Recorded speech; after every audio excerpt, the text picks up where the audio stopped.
बात करते हैं जी सैम से। हेलो। हेलो। हाँ जी, क्या हाल है, कैसे हो आप? बढ़िया, आप बताएं गालिब भाई। मैं ठीक हूँ। अच्छा, क्या बात करेंगे? गालिब भाई, एक छोटा सा क्वेश्चन है आपसे। जो ये रैशनैलिटी है, ये एथियज्म है, ये डेफिनेटली काफी ओल्ड कॉन्सेप्ट है। ऐसा नहीं है कि केवल रिलीजन ही ओल्ड कॉन्सेप्ट है। तो मैं इंडिया से हूँ। इंडियन सब कॉन्टिनेंट में हम देखते हैं कि जो बुद्धा थे, जो आज से आई थिंक 500 बीसी के आसपास वो रैशनैलिटी की बात कर रहे थे।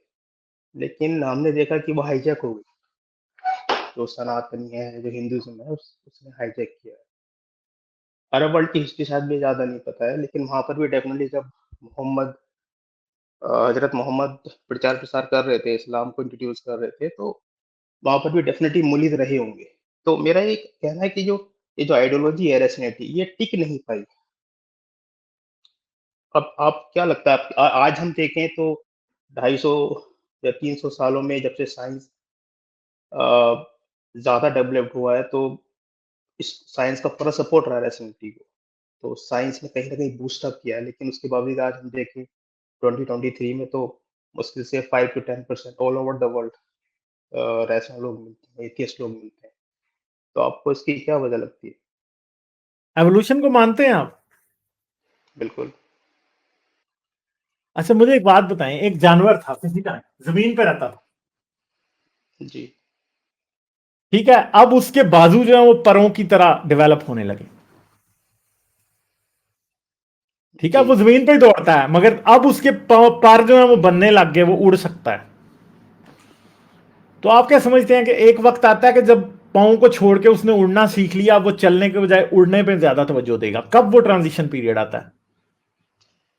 नहीं, मैं कह रहा हूँ कि जो जैसे हम अब टाइम टू टाइम आप क्या जो हो रहा मैं है कह कि रहा हूं, मैं ह्यूमन आपका क्वेश्चन समझ गया हूं।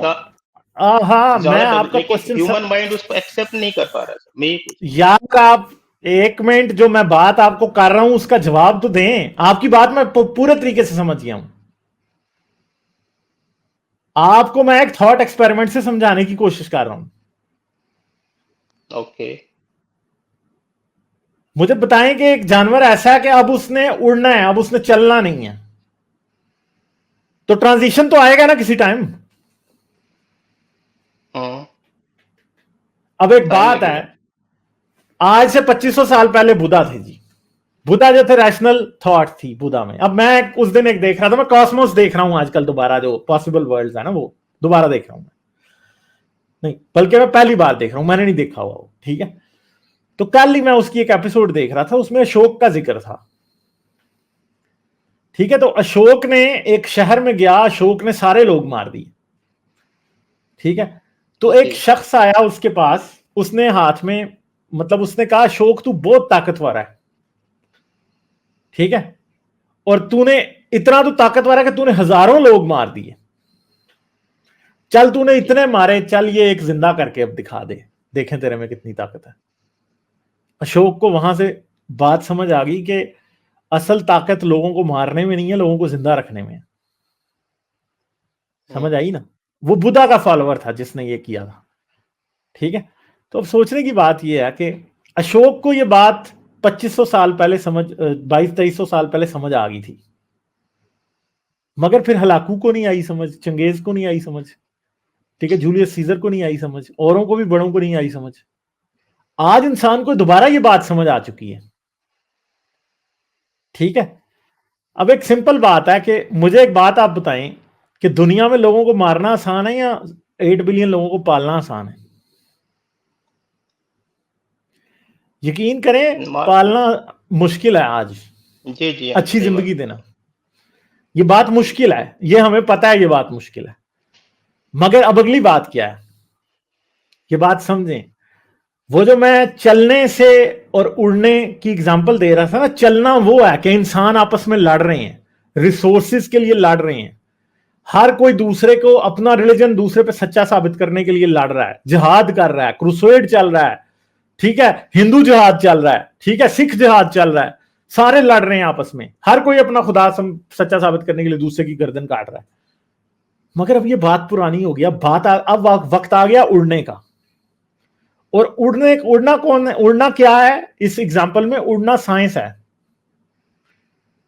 अब याद रखिए कि उड़ना, जब एक जानदार या एक लिविंग ऑर्गेनिज्म उड़ना शुरू करता है तो ऑटोमेटिकली उसके पांव ने उतना ताकतवर नहीं रहना जितने उसके परों ने होना है।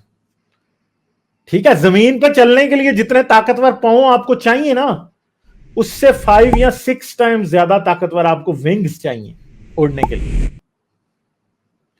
ठीक है, तो आप ये कह रहे हैं कि जो ह्यूमन है वो इतना इवॉल्व नहीं हो पाया अभी कि वो नहीं, रैशनैलिटी को, एथियज्म को अब आसानी से एक्सेप्ट कर सके। हम वो ट्रांजिशन में हैं कि अब हम चलना छोड़ के उड़ने लगे हैं। अब हम देखें, साइंस पे बेस्ड सोसाइटी बनाने के लिए, जो कि साइंस के फ्रूट्स से को खा सके, उसके लिए आपको रैशनैलिटी और क्वेश्चनिंग नेचर और ये मजहब से निकलना, सुपरस्टिशन से निकलना बहुत जरूरी है।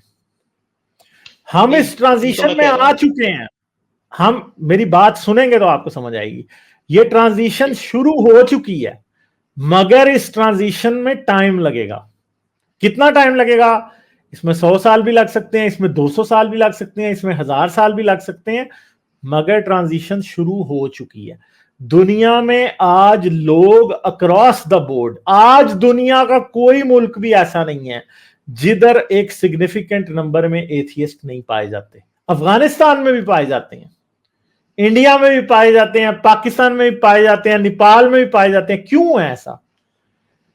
क्योंकि आज साइंस के थ्रू इंफॉर्मेशन की इजी एक्सेसिबिलिटी हो गई है। इजी एक्सेसिबिलिटी होने की वजह से लोगों को क्वेश्चनिंग नेचर डेवलप हो गई। देखें, अगर यूट्यूब ना होती तो गालिब कमाल पॉसिबल था? जी नहीं था ना। और मुझे बताएं कि यूट्यूब कंप्यूटर के बगैर पॉसिबल थी? नहीं थी। ठीक है, मोबाइल कंप्यूटर के बगैर यूट्यूब पॉसिबल नहीं थी। क्वांटम मैकेनिक्स के बगैर कंप्यूटर पॉसिबल था? नहीं था। ठीक है, तो ये याद रखें कि वो श्रोडिंगर और हाइजेनबर्ग, उन लोगों ने जो क्वांटम मैकेनिक्स की थ्योरी बनाई, ठीक है, उस थ्योरी ने कंप्यूटर्स को जन्म दिया। और यानी साइंस क्या है? साइंस एक पॉजिटिव फीडबैक लूप है। जो चीज आप साइंस में इन्वेस्ट करते हैं वो आपको 10 टाइम्स या 20 टाइम्स मिलके वापस आपको मिलती है। और ये याद रखिएगा कि आज वेस्ट में बैठ के जो उन्होंने इतनी बड़ी बड़ी इन्वेंशंस की, इतना कुछ किया, उन्होंने नई थ्योरी इजाद की, पूरी दुनिया जो उन्होंने डिस्कवर किया था साइंस में, उसका किया हुआ खा रही है आज। मैं एथियस्ट नहीं हो सकता था अगर क्वांटम मैकेनिक्स डिस्कवर ना हुई होती। मैं मजहबी गटर में ही पड़ा रहता हमेशा, क्योंकि कंप्यूटर ना होता, इंटरनेट ना होता, और मेरे जैसा शख्स कभी भी जो फर्स्ट वर्ल्ड में पैदा होने वाले थॉट आइडियाज हैं वो उन तक मैं नहीं पहुंच सकता था। मैं नहीं पहुंचता तो मैं कई औरों को नहीं पहुंचाता। ठीक है, तो ये याद रखें, आज जो लोग रैशनल नहीं है, इनके ही बच्चे कल रैशनल होंगे। मैं इस जनरेशन से के ऊपर मुझे एतराज है, मुझे लगता है कि ये जनरेशन नहीं सुनेगी, मगर यंग लोगों से मुझे कोई नाउमीदी नहीं है।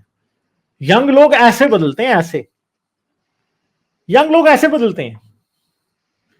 ठीक है, बहुत से मुझे जितनी उम्मीद है यंग लोगों से, ये जो 20 साल के 15 साल के बच्चे हैं, ये मुझे सुनना शुरू करते हैं, जितनी जल्दी ये कंक्लूजन्स पे आते हैं, बुढ़े लोगों को तो आ नहीं सकते।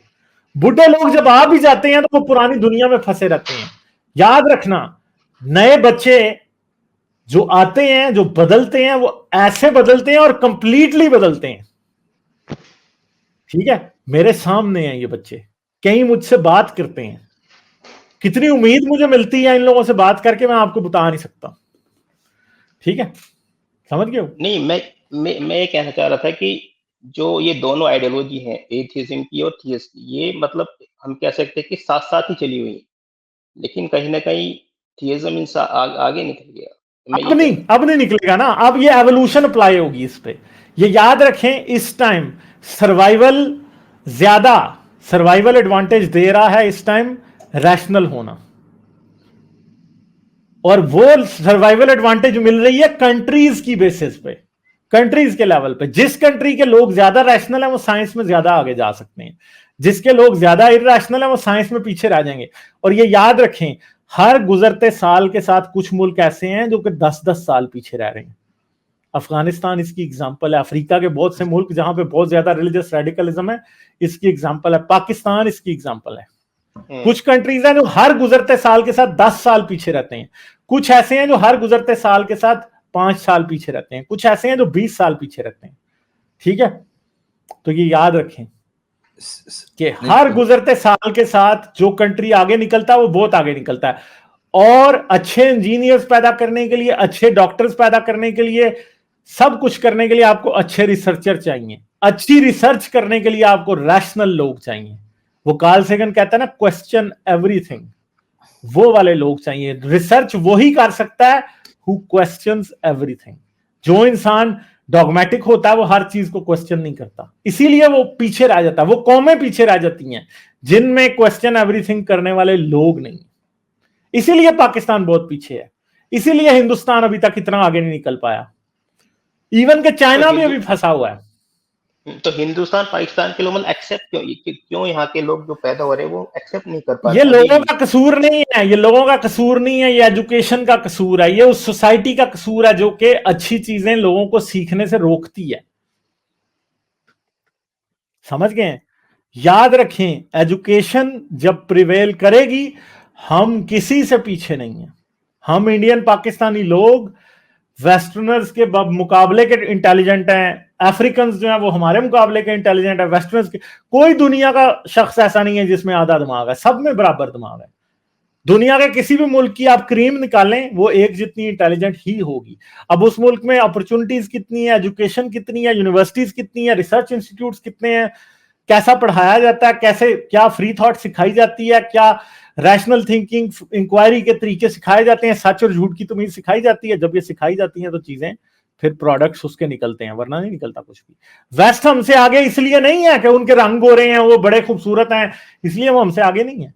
वो इसलिए हमसे आगे हैं कि उनकी सोसाइटी में साइंटिफिक मेथड अप्लाई होता है बहुत बड़े लेवल पे। कंप्लीटली वहां भी नहीं होता, मगर बहुत बड़े लेवल पे उधर अप्लाई होता है, हमारे यहां नहीं होता।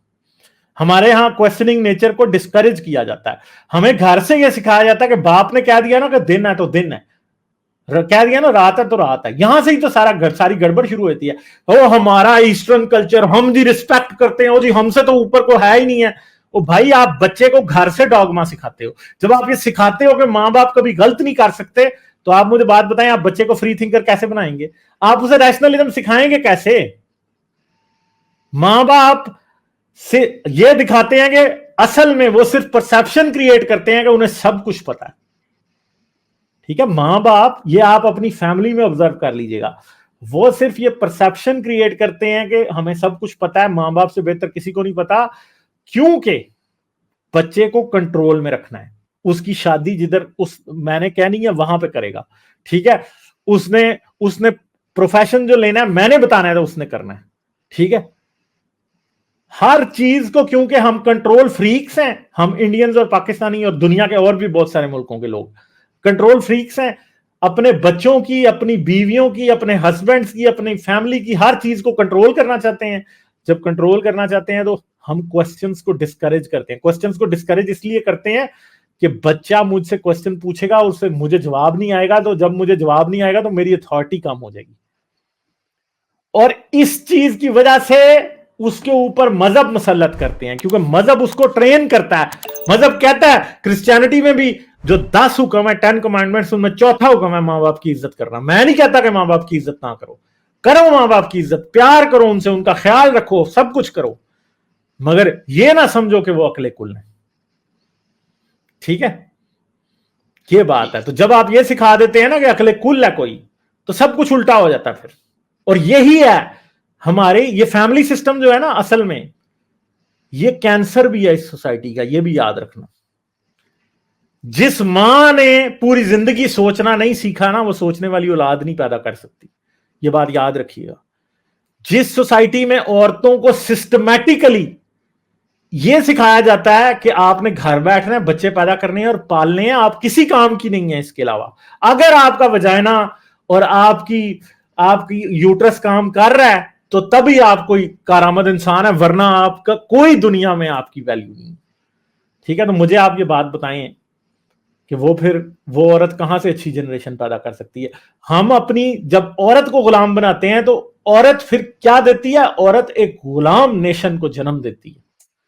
और ये चीज हमारे पूरे के पूरे मुल्क में हर जगह आपको गुलाम ही गुलाम नजर आएंगे, गुलाम इब्ने गुलाम इब्ने गुलाम इब्ने गुलाम नजर आएंगे आपको, है ही गुलाम है सारे। ठीक है, ये सोच ही नहीं सकते। बट फ्री थॉट क्या है? फ्री थॉट दिमाग की आजादी है। दिमाग आजाद नहीं हो रहे हमारे, दिमाग आजाद होंगे तो चीजें आगे बढ़ेंगी। ठीक है, औरतों को एजुकेशन दें, बच्चों को एजुकेशन दें, सोचना सिखाएं। असल में सोचना नहीं सिखाया जाता हमारी सोसाइटी में, फॉलो करना सिखाया जाता है। ठीक है, ये नहीं, बात है। जैसे आप ये कह रहे हैं कि जैसे जो मदर होती है उसका इम्पैक्ट रहता है, लेकिन मैं जिस फैमिली से बिलोंग करता हूँ वो काफी कट्टर मुस्लिम फैमिली है। और मैं बचपन से ही इस्लाम को प्रैक्टिस नहीं कर पाया, क्योंकि मुझे अजीब सा लगता था और मैं नहीं कर पाया किसी भी रिलीजन को। मैंने काफी और दूसरे रिलीजन एक्सप्लोर किए, जैसे इंडिया में हिंदुइज्म वगैरह, लेकिन मुझे बाद में पता लगा कि यार सब फालतू की। तो मेरी मॉम तो पढ़ी लिखी नहीं है बिल्कुल भी, मेरी हाँ, मॉम मगर पढ़ी लिखी नहीं है, और उन्होंने ये बात याद हर रखिए कि हर बच्चे रैशनैलिटी को, के जरासीम। मेरे जो इतने भाई बहन है सबको उन्होंने एक ही तरह परवरिश की है, लेकिन मैं फॉलो नहीं कर पाया इस्लाम को, प्रैक्टिस नहीं कर पाया, बाकी लोग करते हैं। हाँ, तो वो बात है ना, दूसरी आपके बात ऊपर किसी दूसरी टीचर, बात देखिए मेरी बात सुने। आप ये कह रहे हैं एजुकेशन, इंडिया में ऐसे ऐसे लीडर्स हैं, लीडर्स क्या, वैसे आम लोग भी हैं जो पीएचडी करे हुए हैं, और पीएचडी ऐसी डिग्री है कि कॉलेज बोल देता है कि भैया जाओ यहाँ से, इससे बड़ी डिग्री हम आपको नहीं दे सकते, लेकिन वो लोग कहते हैं जो मतलब मैं आपसे एमबीबीएस, क्वेश्चन पूछता एमडी, हूं। एमएस, आप मुझे एमएस मैं किए हुए लोग यहाँ आपको पर ना, गाय का पेशाब पीते हैं। जो बच्चा एथियस्ट बनेगा ना उसकी मैं आज को आपको एक निशानी बताता हूं, आप खुद भी कीजिएगा, सब लोग अपने अपने बारे में सोचिएगा, आप सब लोग जितने सुन रहे हैं। आपको अपने कैसे टीचर जो थे सबसे ज्यादा पसंद थे? आपका जो फेवरेट टीचर था वो क्या करता था, मुझे ये बताएं। किस टर्म में? किसी भी स्कूल में, कॉलेज में, आपका आज तक जिंदगी में कोई एक फेवरेट टीचर होगा, वो क्या करता था? उसकी क्या बात आपको पसंद थी?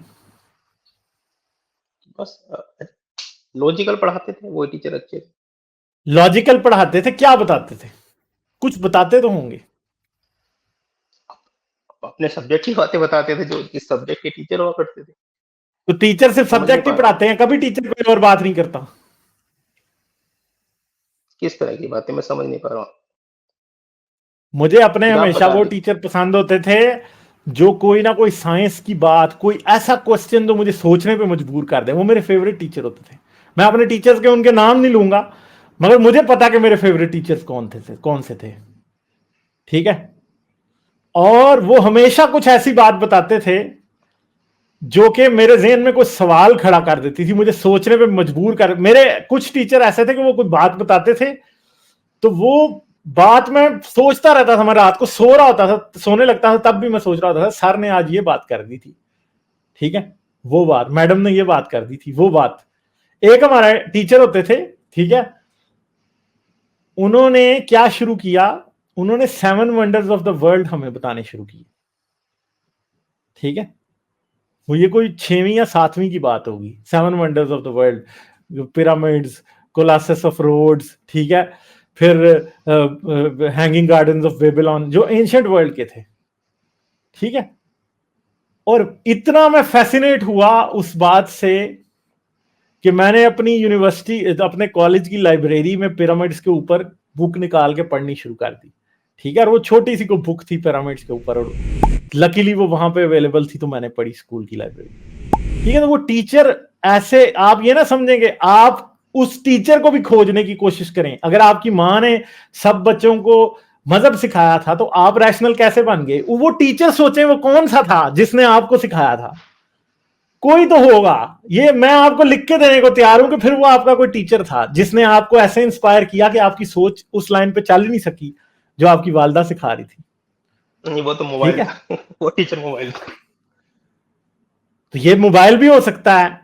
कोई टीचर आप याद करेंगे तो आपको कोई टीचर याद आ जाएगा मोबाइल से पहले वाले वक्तों का, क्योंकि मेरे तो मोबाइल से पहले वाले 90s के वो टीचर थे जो मुझे याद आते हैं। ठीक है, और मुझे पता है कि उन्होंने मेरी जिंदगी पे एक लास्टिंग इफेक्ट छोड़ा है। क्या छोड़ा उन्होंने इफेक्ट, वो आपको भी पता है और मुझे भी पता है कि क्या उनके इफेक्ट होते हैं, मगर हमें थोड़ा सा एनालाइज करना पड़ता है। तो ये बात है सारी। ठीक है, चलें फिर, सही है, मैं आगे चलता हूं अब। ठीक है, ठीक है, thank you. Thank you, okay. Like, share और सब्सक्राइब करना मत भूलें। इसके साथ साथ आप मेरे चैनल को पेट्रियन पर सपोर्ट कर सकते हैं। पेट्रियन का लिंक वीडियो की डिस्क्रिप्शन में है।